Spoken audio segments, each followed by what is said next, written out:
পাঠ করব রিমা বিশ্বাসের লেখা গল্প অস্তিত্ব।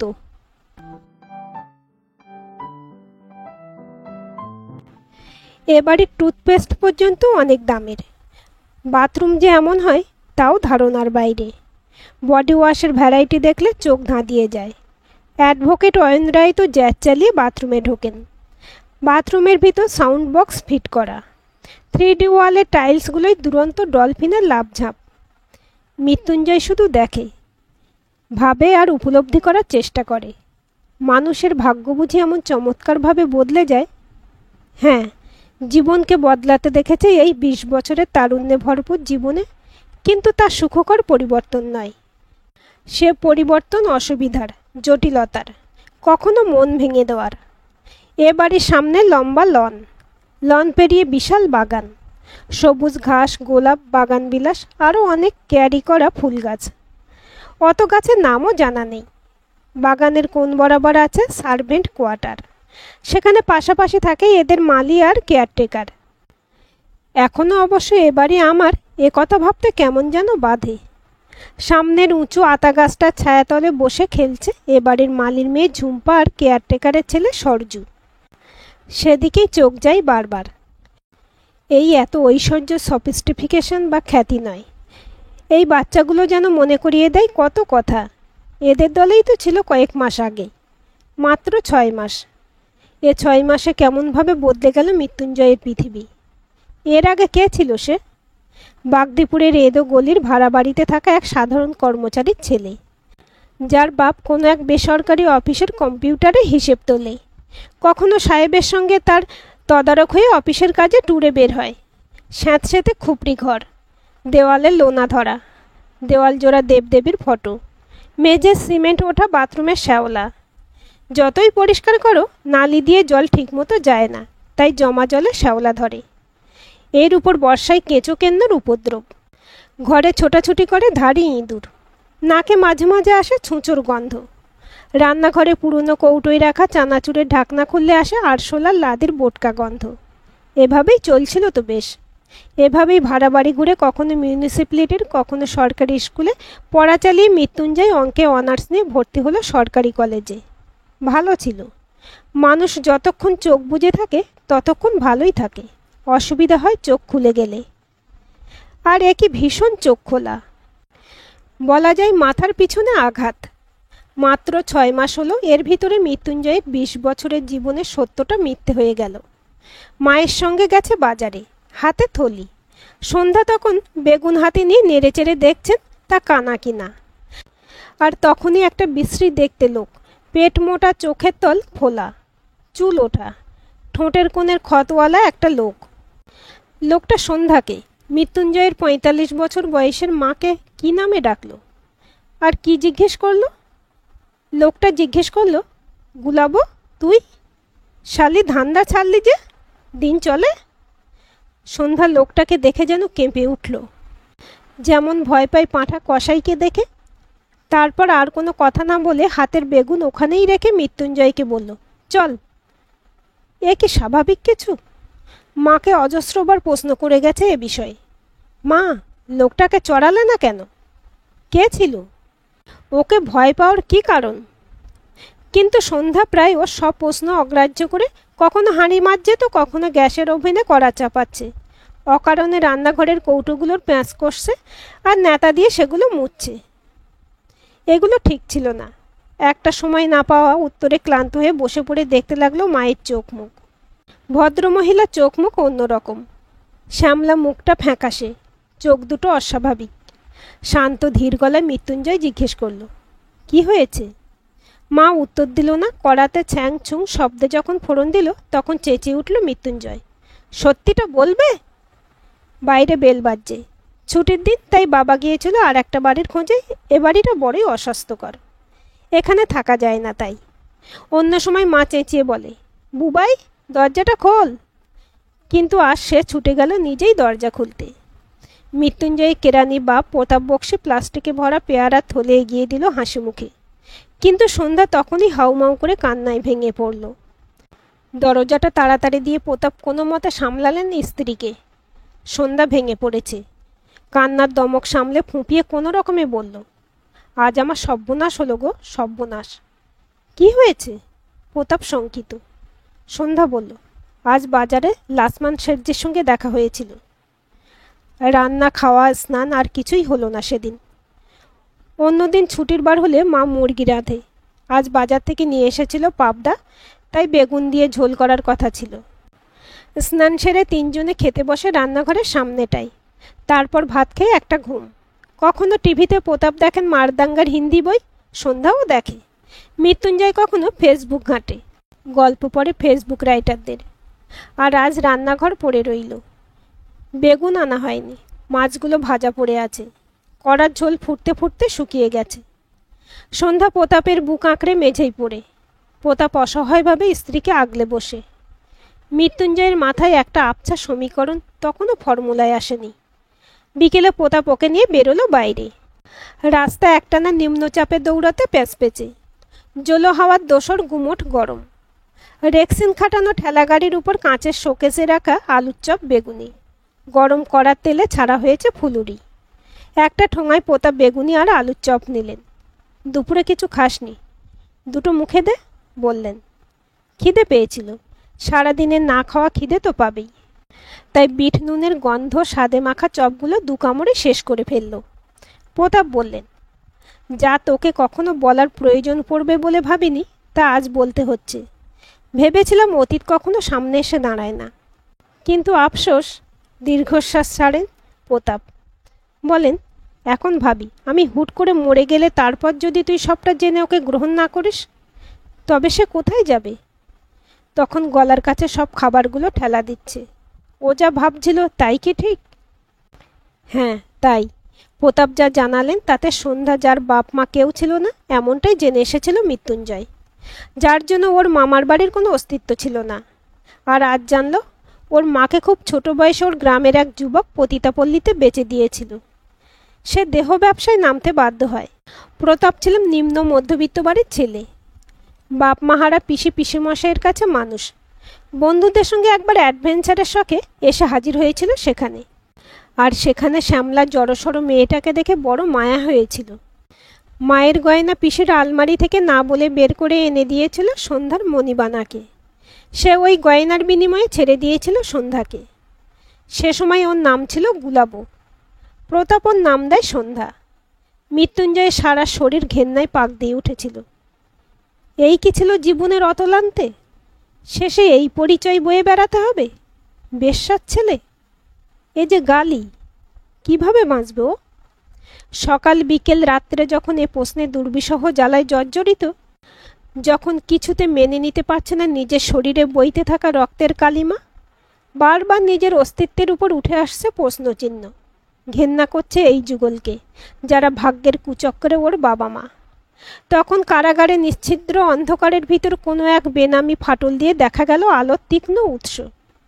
4 দিন না খেয়ে থেকে শরীর যখন বিছানায় প্রায় লেগে গেছে, তখন শীতল হাতের স্পর্শে চোখ ফিরিয়ে দেখে সন্ধ্যা তার করুণ চোখে ওর দিকে চেয়ে। ঘেন্নায় আর রাগে মাথার তালু প্রায় ফেটে যায়। চিৎকার করে কাঁদতে ইচ্ছে হয়। একটা পচা গলা হাত ওকে ছুঁচ্ছে কেন? এই মহিলা এক পচা ভাদ্রের লেকচার দিয়েছিল ওকে। বলেছিল, বুবাই, বড় হচ্ছিস, মোবাইলে কি দেখবি না দেখবি আমি বলে দেব না, কিন্তু পতিত হোস না বাবা।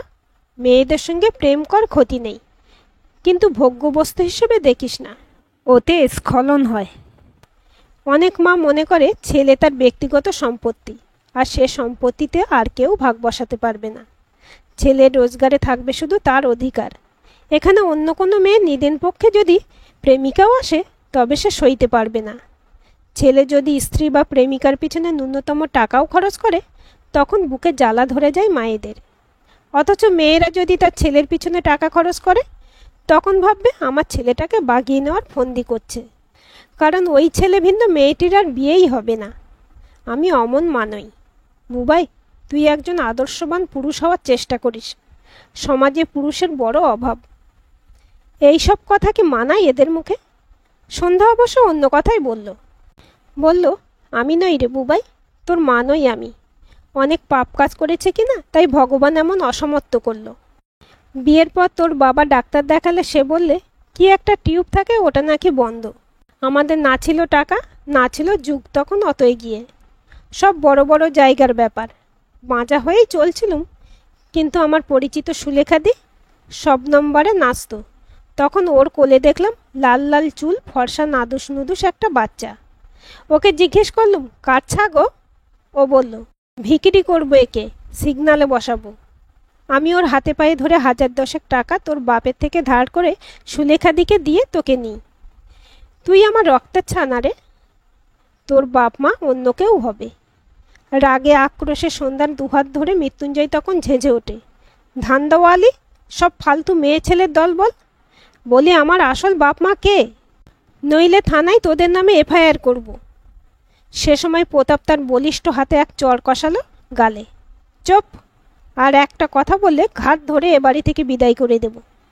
আজ এই ধান্দাওয়ালি না থাকলে সিগনালে ভিক্ষা করে খেতিস, এক চোখ অন্ধ বা ল্যাংড়া হয়ে। তবু যদি নিজের পরিচয় জানার এত শখ হয়, তবে 2 দিন সময় দে। সুলেখা যদি বেঁচে থাকে তবে ওর খোঁজ আমি পাবই।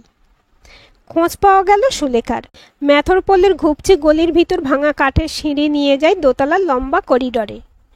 পাল্লার কবজা ভাঙা, দরজা ছেঁড়া, কাপড় টানানো পর্দা। একটা বেড়াল লেজ ফুলিয়ে বেরিয়ে এসে দরজায় পেচ্ছাপ করে গেল।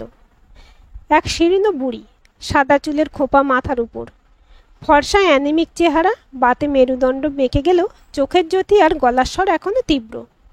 প্রতাপ আর মৃত্যুঞ্জয়কে দেখে বলল, না খেতে পেয়ে এমন বুড়ি হয়েছি, নইলে বয়স বেশি হয়নি কো, 57 হবে এবছর। বাতে ধরলো, তারপর পড়েছি অনেকবার, চুলগুলোই আর কলপ হয় না। মৃত্যুঞ্জয় আকুতি করে ওঠে, মাসি, তুমি আমার মা বাপের ঠিকানা বলো, আমি তোমার বাতের চিকিৎসা করাবো, খেতে দেব। সে তার কোঁচকানো ত্বকে হাসে। বেইমানের ছেলে বেইমান। প্রতাপদা, পারলে কাকের ছাকে পালতে? কেমন কুহু কুহু শুরু করলে দেখো। কেন রে, একদিন যার খেলি পড়লি তাদের সঙ্গে থাকা যাচ্ছে না? সুলেখার পায়ে পড়ল মৃত্যুঞ্জয়। মাসি, আমি তোমার চিরঋণী থাকব, একবার ওদের পরিচয় দাও প্লিজ। সে বলল, গুলাবো বড় ভালো মেয়ে ছিল, ওর কথা ভেবে তোকে খালি হাতে ফেরাবো না। শ্যামলী উকিলের ছেলে তুই। ও আমার জোয়ান ছেলেটাকে খুনের দায়ে ফাঁসালো, তাই বদলা নিতে ওর চাকরকে টাকা দিয়ে তোকে তুলে নিয়েছিলাম। ভেবেছিলাম তোকে ভিখিরি বানিয়ে শোধ তুলব, কিন্তু গুলাবো এমন কেঁদে পড়ল যে ওকে দিতে বাধ্য হলাম। শয়তান পিশাচটা থুতু মুখে ছেটাতে ইচ্ছে করছিল তখনই, কিন্তু ততক্ষণে চিত্ত বিচলিত হতে শুরু করেছে। দুপদাপ পায়ে কাঠের সিঁড়ি দিয়ে নেমে প্রায় উন্মাদের মতন এদিক ওদিক ছোটাছুটি করে একটা সময় বিভ্রান্ত হয়ে ভাবে, এই অ্যাডভোকেট শ্যামলী রায় কী করে বিশ্বাস করবে মৃত্যুঞ্জয় বক্সী তার গর্ভজাত সন্তান? কিন্তু তা বলে কি হাতের উপর হাত রেখে দিন পার করা সম্ভব? কলেজের বন্ধুদের মধ্যে কয়েকজন খুবই কাছের, তাদের সবটা বললে। তরুণ বলল, তোর মাকে যে ভাষায় গাল দিচ্ছিস ওটা ঠিক নয়। বেশ্যা আবার কি? তাদের যৌনকর্মী বলে। অনেক অসহায় অবস্থায় পড়ে এই পেশায় আসে তারা। আর সে তো তোকে কিডন্যাপ করেনি। শ্রীতমা বলল, আর ওই শ্যামলী ম্যাডাম যদি ফালতু তোর উপর কেস করে দেয়? অনেক পাওয়ারফুল লোক হয় এরা। কিন্তু এসব শুনে কি সত্যি চুপ থাকা যায়? নিজের সত্তা, নিজের লোকেদের থেকে দূরত্ব তৈরি করা যায়? তেষ্টায় যখন বুক ফেটে যায় তখন কুয়োর সামনে দাঁড়িয়ে থেকে শুধু কি জলের উপর নিজের প্রতিফলন দেখে তৃপ্ত হওয়া যায়? তাই প্রবল টানে এক অদ্ভুত আকর্ষণে একটা চিরকুট রিসেপশন থেকে কেটে শ্যামলী রায় বিরাট বিলাসবহুল চেম্বারে প্রায় 1.5 ঘন্টা বসে রইল সে। বুকে অসম্ভব টানা পড়েন, কখনো আনন্দের হিল্লোল, কখনো হতাশার কালো ছায়া, কখনো দুঃখপুকে অজানা ভয়ের কালো গ্রাস। রিসেপশনিস্ট মেয়েটি ডাকলো নাম। মৃত্যুঞ্জয়ের পায়ে কম দামি কাপড়ের জুতো, বর্ষায় তা ভিজে সপসপে। গায়ে কটন ব্লেন্ডের মোটা চেক শার্ট। চুলে একবার হাত বুলিয়ে তা সেট করে চেম্বারে ঢোকে মৃত্যুঞ্জয়। সাদা চেয়ারে ছড়িয়ে বসে যেন স্বয়ং বিচার দেবী। কি অপরূপ সৌন্দর্য! গায়ের রং যেন সোনা, চোখ দিয়ে ঠিকরে বেরোচ্ছে জ্যোতি, মুখময় অভয় আভা। ছুটে গিয়ে এই দেবীর পায়ে লুটিয়ে পড়তে মন চাইল। এ ওর মা? এত উচ্চশিক্ষিত, মার্জিত, এত খ্যাতিমান আইনজীবী, যার সাক্ষাতের জন্য সারি সারি লোক অপেক্ষায়। অ্যাডভোকেট শ্যামলী ভুরু নাচিয়ে প্রশ্ন করলেন, বলুন। মৃত্যুঞ্জয়ের জিভ সরছিল না।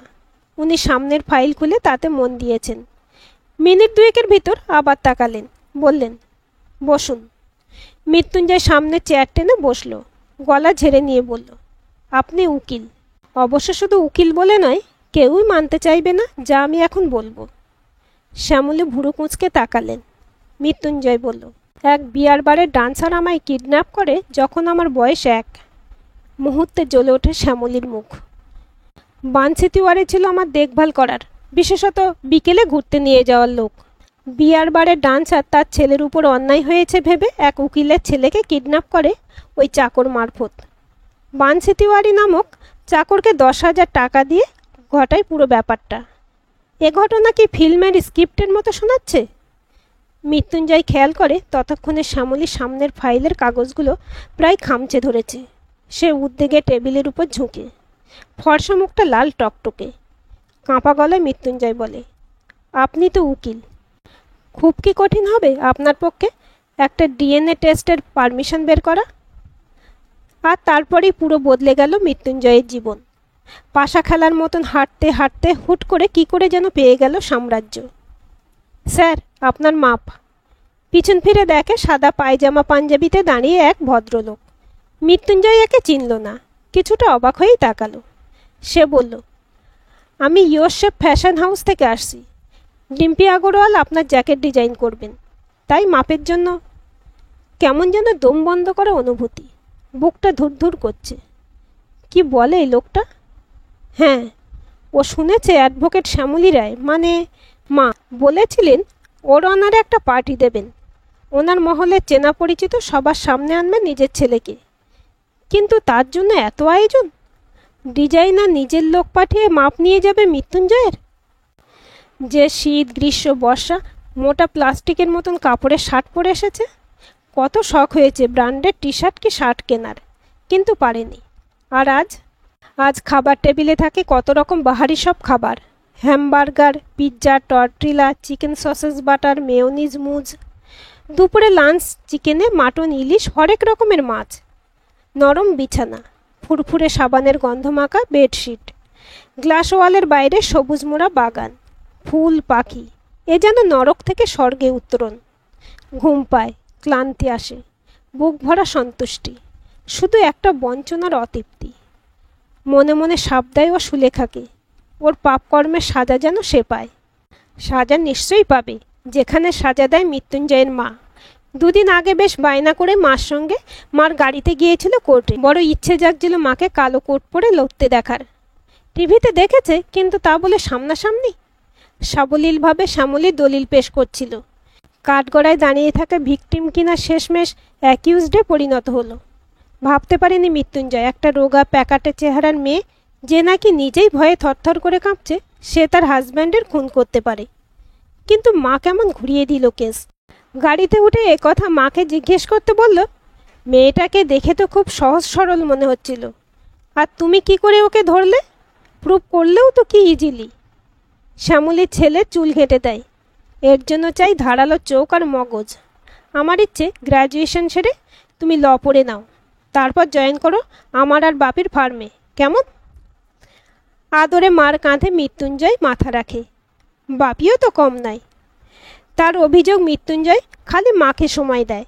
অ্যাডভোকেট অয়ন রায় ছেলের পিঠ চাপড়ে বলেন, হেই চ্যাপ, চলো তোমায় গল্ফ খেলায় নিয়ে যাই। তুমি আমার ছেলে, অ্যাডভোকেট অয়ন রায়ের ছেলে। কি গার্লফ্রেন্ড আছে নাকি কয়েকজনের সঙ্গে ইন্ট্রো করাবো?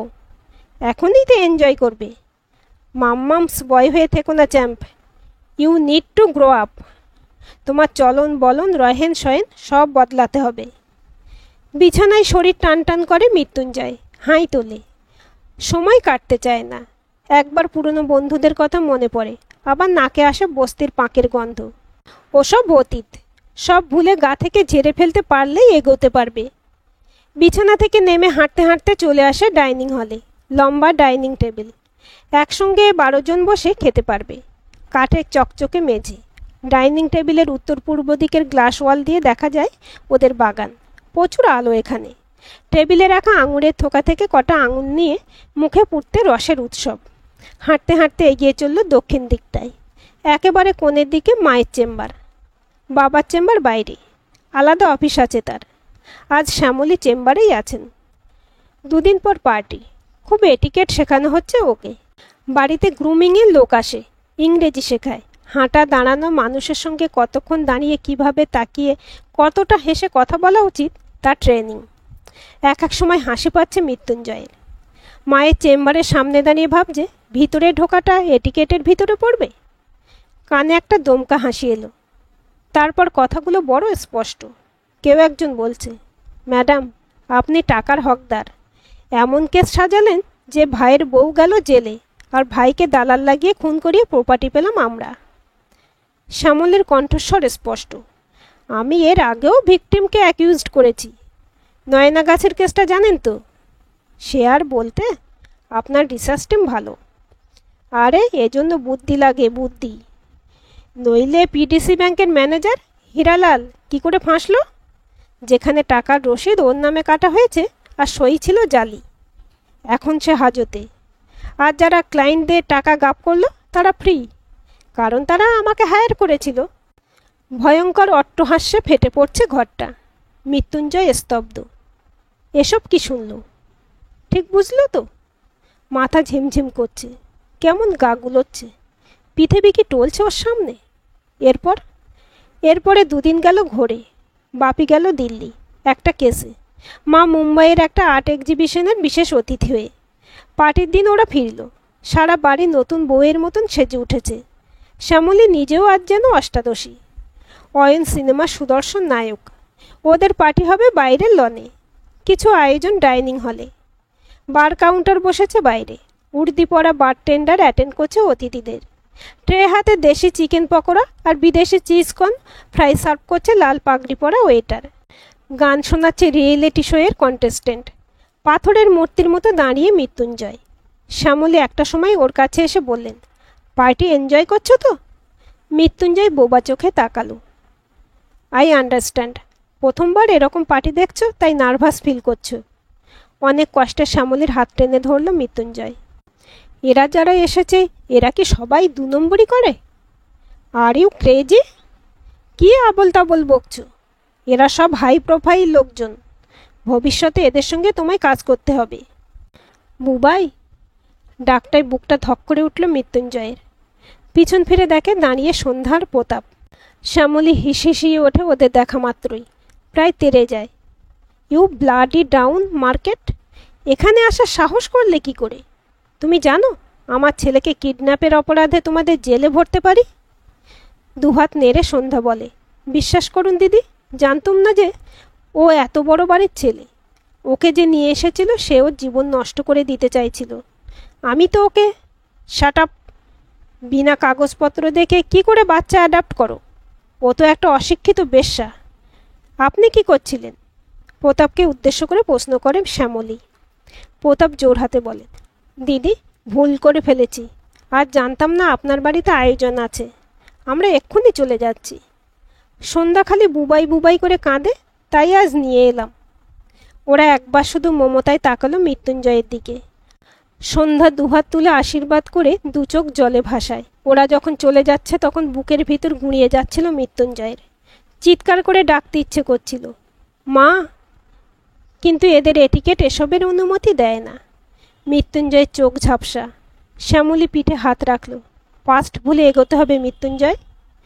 পেট মোটা টাক মাথা এক ভদ্রলোকের সঙ্গে পরিচয় করিয়ে দিলেন শ্যামলী। ইনি ইন্ডাস্ট্রিয়ালিস্ট অমর গুহা, আর এ হলো আমার ছেলে।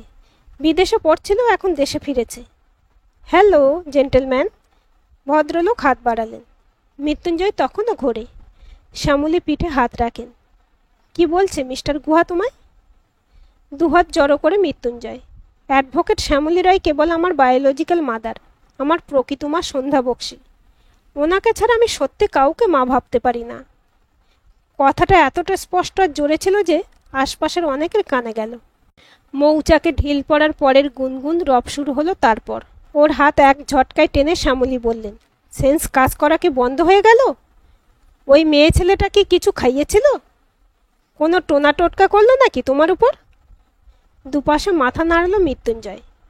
বড় সিধে সাদা একজন মেয়ে মানুষ সন্ধ্যা বক্সী, মিথ্যে বলতে জানে না। তাই যে সত্য লুকিয়ে এসেছে তা সামনে এলে স্বীকার করতেও সে পিছপা হয় না। কারণ সে জানে সে নির্দোষ, সৎ, তাই কারচুপির প্রয়োজন নেই। আর সন্ধ্যা বক্সের সবচাইতে বড় দুষ্কর্ম হলো সে মৃত্যুঞ্জয় বক্সিকে মানুষ করে ফেলেছে। আর এই মৃত্যুঞ্জয় বক্সি চাইলেও আর পতিত হতে পারবে না। মৃত্যুঞ্জয়! চাপা স্বরে ধমকায় শ্যামলী। অয়নে এসেছে সেখানে, বিরক্ত হয়ে বলে, কি ড্রামা হচ্ছে এসব? হাত জোর করে মৃত্যুঞ্জয়, আমায় মাফ করবেন। আপনাদের এই সাজানো বাগানে আমার মতন বুনো গাছ বড়ই বেমানান। গায়ের জ্যাকেট মাটিতে ফেলে হাঁটা দেয় মৃত্যুঞ্জয়। পিছনে ডাকে শ্যামলী, ভুল করছো তুমি, ফিরে তোমায় আসতেই হবে। মৃত্যুঞ্জয় পিছন ফিরেই হাত নাড়ে। তারপর ওদের বাগদিপাড়ার এঁদো গলির বস্তির ভিতর বাড়ির দরজাটায় কড়া নাড়ে। সন্ধ্যা দরজা খুলে বিস্মিত হয়। ঘরে ঢুকে মৃত্যুঞ্জয় বসে পড়ে বিছানায়। বড় খিদে পেয়েছে, একটু ডাল ভাত তোমার হাতে মেখে দিতে পারো মা? কান্নায় ভেঙে পড়ে সন্ধ্যা। মাকে জড়িয়ে ধরে সে দুবাহুতে। একটু নাই দেরি হলো, কিন্তু ভোর তো বুঝে হলো মা। আমাকে কি মাপ করা যায় না? ছেলেকে বুকে আঁকড়ে ধরে সন্ধ্যা, প্রতাপ ভেজা চোখে তাকিয়ে। মৃত্যুঞ্জয়ের নাকে আসছে সন্ধ্যার গায়ের ঘামের অম্লগন্ধ।